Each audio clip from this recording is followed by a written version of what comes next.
So hello everyone, कैसे हैं आप सब। आई होप आप सब अपने घरों में ठीक होंगे।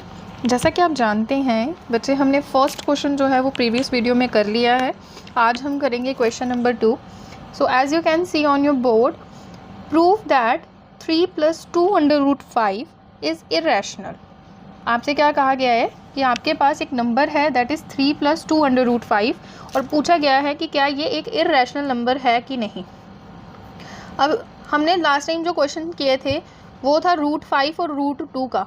अब आप खुद देखो, ये एक तरह से दो टर्म्स हैं, है ना, क्योंकि सम है बीच में जो सिंबल है वो एक ऑपरेशन यूज़ किया है, एक मैथमेटिकल ऑपरेशन यूज़ किया है। यहाँ पे आपके पास एक नंबर है और यहाँ पे आपके पास एक नंबर है, जबकि लास्ट टाइम हमने जो किया था वो एक सिंगल नंबर था। ठीक है, तो आइए सीखते हैं ऐसे नंबर्स जब हमारे पास आते हैं इन्हें हम किस तरह से प्रूफ करते हैं। ठीक है बच्चे, हमने यहाँ पे क्या करना है, हमने यहाँ पे कैसे लेना है इसको। सबसे पहले हमने लेट करना है, लेट 3 + 2√5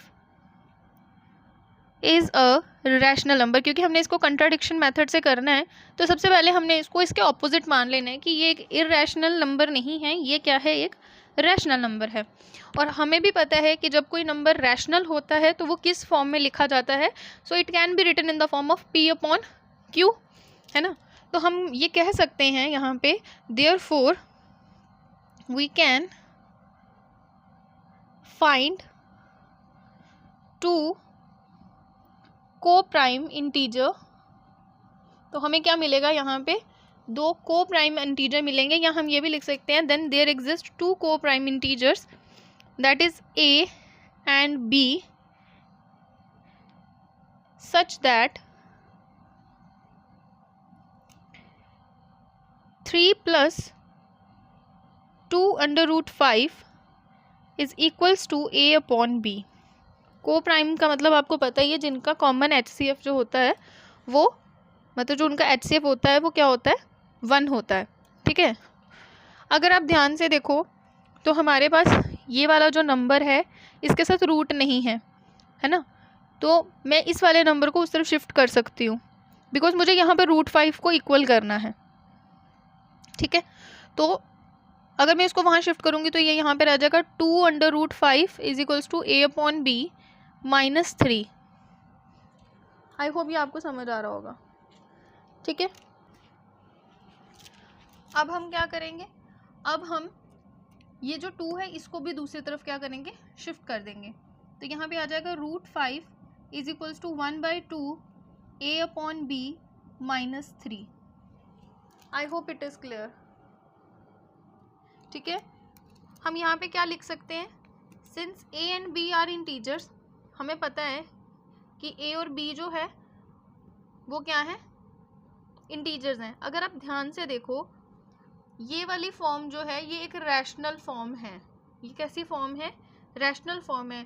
क्यों रैशनल है वो आपको दिख ही रहा है, क्योंकि ये A/B की फॉर्म में लिखा जा रहा है। ठीक है, और हमें भी पता है कि जो हमारा √5 है वो इसकी वजह से किसके इक्वल हो रहा है, वो एक रैशनल नंबर के इक्वल हो रहा है ना। तो ये भी क्या होगा, यहाँ पे हम लिखेंगे बिकॉज हमारा जो आएगा 1/2 A/B -3। तो ये हमारा क्या बन जाएगा, ये हमारा बन जाएगा इज अ रैशनल नंबर। ये क्या बन जाएगा, हमारा एक रैशनल नंबर बन जाएगा। लिखेंगे इज अ रैशनल नंबर। ठीक है, सो देयरफॉर हमारा √5 जो होगा वो क्या हो जाएगा, is a rational number. But ये तो कंट्राडिक्शन है, क्योंकि हमने पीछे क्वेश्चन नंबर 1 में प्रूफ किया कि ये रैशनल नंबर ना होकर क्या है, एक इरेशनल नंबर है ना। ये तो हम ऑलरेडी प्रूफ कर चुके हैं कि ये एक रैशनल नंबर नहीं है, ये क्या है, एक इरेशनल नंबर है। This contradict the fact. तो अब यहाँ पे क्या लिखेंगे, this contradict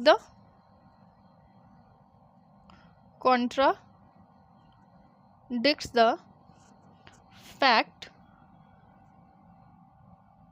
that under √5 is irrational। ये उस फैक्ट को गलत साबित कर रहा है, तो इसलिए हम कहेंगे कि हमारी सपोजिशन जो है या हमारी जो एजम्पशन है, हैंस आर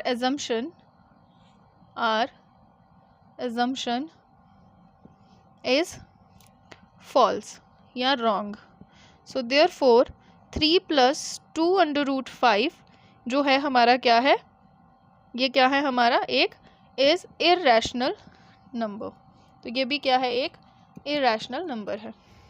आई होप ये आपको इससे क्लियर हो गया होगा इस क्वेश्चन से। तो चलिए आइए देखते हैं क्वेश्चन नंबर 3। सो बच्चे आप जैसे स्क्रीन पे देख रहे हो, ये हमारा आज का थर्ड क्वेश्चन है। और थर्ड क्वेश्चन में ये उसका फर्स्ट पार्ट है कि जो हमें ये नंबर दिया है 1/2, ये एक इर्रेशनल नंबर है, इसको प्रूफ करके बताओ। ठीक है, तो सेम टू सेम आपने इसको वैसे ही प्रूफ करना है। तो आइए इसको प्रूफ करते हैं। सबसे पहले आपने इसको क्या लेट करना है, आपने इसको लेट करना है कि ये एक रैशनल नंबर है, ये एक रैशनल नंबर है। और देयरफॉर अगर ये एक रैशनल नंबर है तो हम कह सकते हैं we can find 2 coprime integer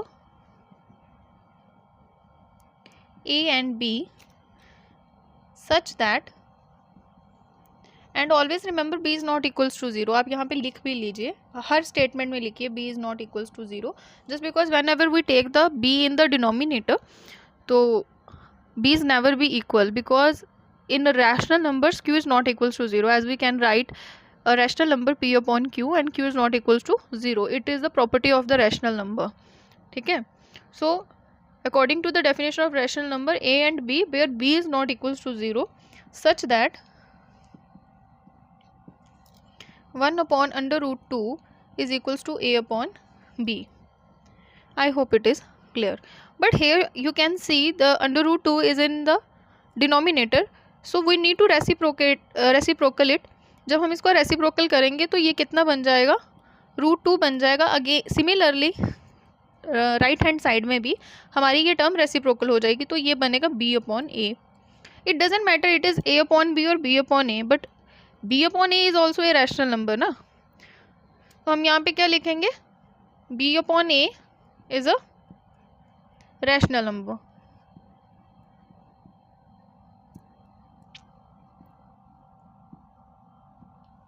ठीक है, अगर ये एक रैशनल नंबर है तो देयरफॉर √2 भी जो है वो भी हमारा क्या है, √2 भी हमारा क्या हो जाएगा, एक रैशनल नंबर हो जाएगा। तो अगर आप ध्यान से देखें बेटे, रैशनल नंबर अगर ये भी हो रहा है तो हमने तो क्वेश्चन 1 करने से पहले मैंने आपको प्रूफ करवाया था कि √2 भी एक इर्रेशनल नंबर है। सबसे पहले मैंने आपको √2 ही करवाया था, जो एग्जाम्स में ज़्यादा पूछा जाता है, CBSE के एग्जाम्स हो चाहे स्टेट बोर्ड एग्जाम्स हो। बहुत बार क्वेश्चन पेपर्स में मैंने ये देखा है कि √2 एक इर्रेशनल नंबर है, ये प्रूफ करो, जबकि मैंने वो सबसे स्टार्टिंग में थ्योरम करवाई थी।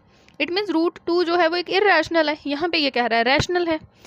तो यहाँ से हमारा क्वेश्चन जो होता है वो कंट्राडिक्शन की तरफ चला जाता है। ठीक है, तो आप अगेन यहाँ पे लिखेंगे which contradicts the fact that √2 is a irrational number. तो हम यहाँ पे क्या लिखेंगे, this contradict the fact that √2 is irrational. ठीक है, so therefore या hence 1/√2 is a irrational number. यहाँ पे आप वो लाइन लिख लेना, our supposition is wrong, hence our supposition जो होगी वो क्या हो जाएगी, false हो जाएगी, and hence 1/√2 is a irrational number. I hope it is helpful for you.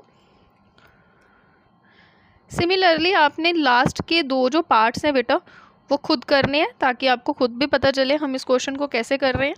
अगर किसी को फिर भी डाउट रह जाएगा वो नीचे कमेंट सेक्शन में कह सकता है, मैं दोबारा से इस पर एक वीडियो बनाऊंगी जिसमें वो 2 पार्ट्स में सॉल्व कर दूंगी।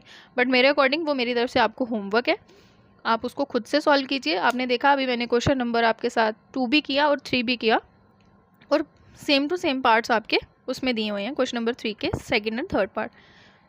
सबसे पहले खुद प्रैक्टिस करनी है, उसके बाद आगे चलना है, ठीक है।